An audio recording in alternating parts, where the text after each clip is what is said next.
तर hello guys, welcome back to my new vlog. तर आम्ही सगळ्यात आधी गेलो होतो नाशिकच्या बसस्थानावर. मग तिकीट काढायला लई मोठी लाईन होती. मग बसलो होतो. मग बाहेरचा नजारा दाखवत होतो. मग बस चालून गेली होती.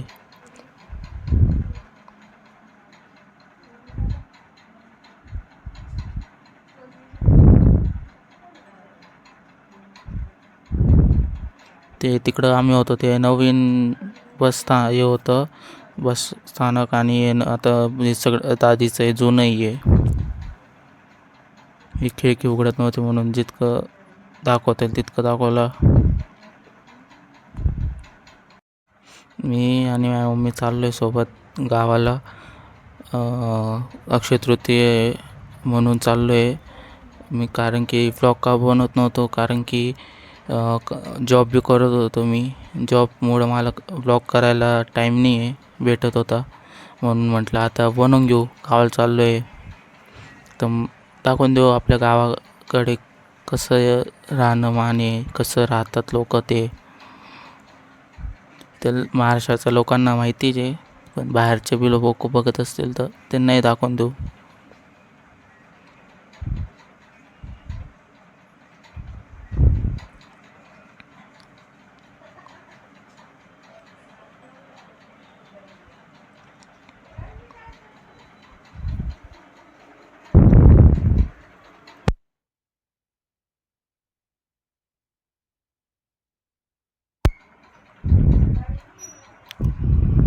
तर गाडी ती फास्ट चालत होती म्हणजे. आणि माझ्या मम्मीने लगेच झोपून घेतलं होतं, कारण की सकाळी लवकर उठली होती म्हणून. म्हटलं मी मस्त नजारा बघत बघत जात होतो. पण गरम इतकं होत होतं गाडीमध्ये, लई हीट करत होती गाडी. डायरेक्ट वाफा लागत होत्या गरम, बेकार वाफा. आणि हवा बी तशीच गरम हवा होती. पण कसे तर जसं तसं जात होतो आम्ही आता. तर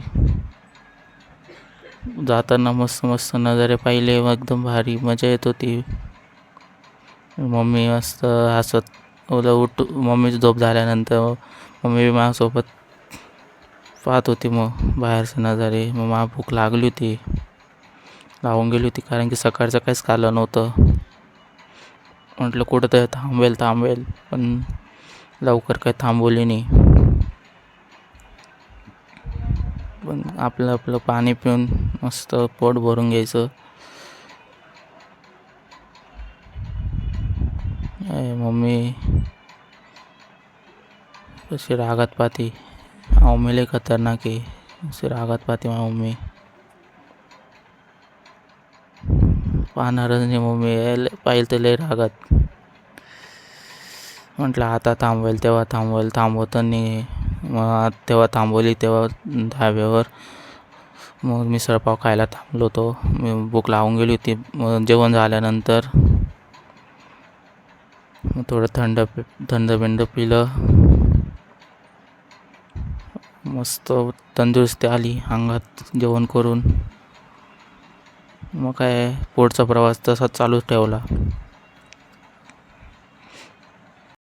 बाहेर एवढं ऊन होतं, मी तरी याच्यात बसलो होतो बसमध्ये, तरी मला एवढा वाफ लागत होत्या.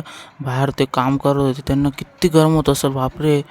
लई म्हणजे इतकं गरम होत होतं, डायरेक्ट भयानक गरम होत होतं. तर ते बाहेर जे शेतकरी काम करतात त्यांच्यासाठी खरंच मनापासून. कारण की मी इथं बसमध्ये बसलो होतो तरी मला एवढं गरम होत होतं. ते बाहेर काम करताय त्यांना किती गरम होत असेल.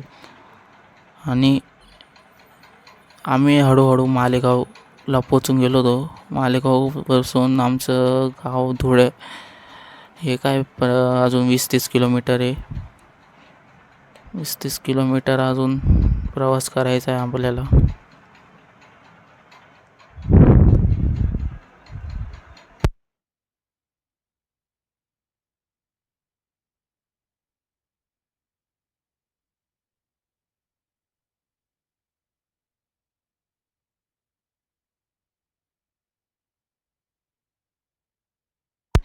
तर आमच्या गावाच्या धुळ्याच्या बस स्टँडवर बसून गेलो होतो व बसची वाट बघत बसलो होतो.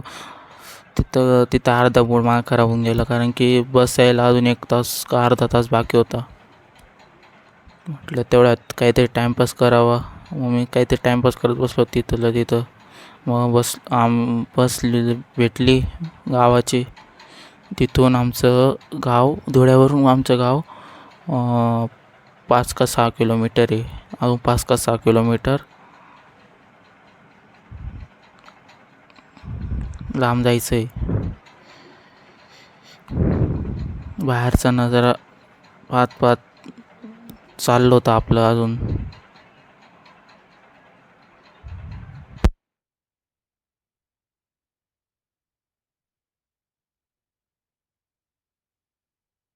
गाडीत टाईमपास करायला काही नव्हतं, म्हटलं मनात गाणं म्हणत बसलो होतो. मग काय करू. तर हळूहळू गावात जशी जात होती तशी गर्दी इतकी वाढत होती. आम्ही एकाच सीटवर 3 जण बसलो होतो. आणि बाहेरचं ऊन बघून बापरे, मनात असं वाटत होतं आलोच कसं काय. मग घरी पोचलो. घर बघून घ्या केवढं मोठं आहे. डायरेक्ट इथून जर का चालू केलं पर्यंत. आणि उद्याची तयारी चालत होती. पुरणाची पोळी, आमटी, भात आणि असे मजा करत चालत होतं सगळं. मग काय, ॲल्वेज तिथं गेल्यानंतर आपल्याला कामं लावून देता. तर ये म्हणे वरती. मग आम्ही म्हणे बाजरी का गहू आहे ते उचलू लागा म्हणे मला. म्हटलं चालेल, आता काय आलेलोच आहे. तर दुसऱ्या दिवशी मामा त्यांच्या हाताने जी पूजा होती ती करून घेतली. पहिलं मोठ्या मामांनी केली. नंतर मग हळूहळू लहान मामाने केली. नंतर मग ते बाबांचे काकांचे पोरं आहे, म्हणजे बाबांचे भाऊ होते, त्यांनी ते मटक्याची पूजा केली. हळूहळू मग सगळे गावातले लोक येतात, त्या मटक्याची पूजा करता.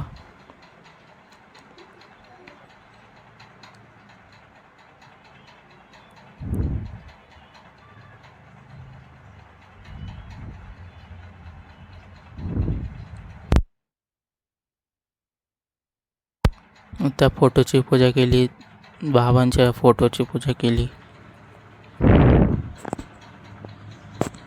मग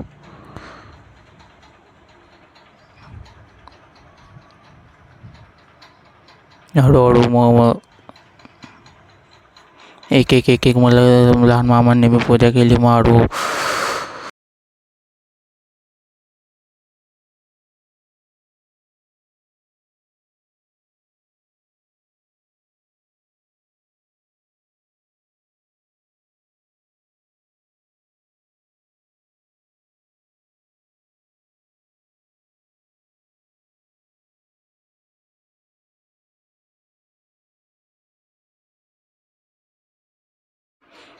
तर आम्ही दुसऱ्या दिवशी लगेच नाशिकला यायला निघालो होतो.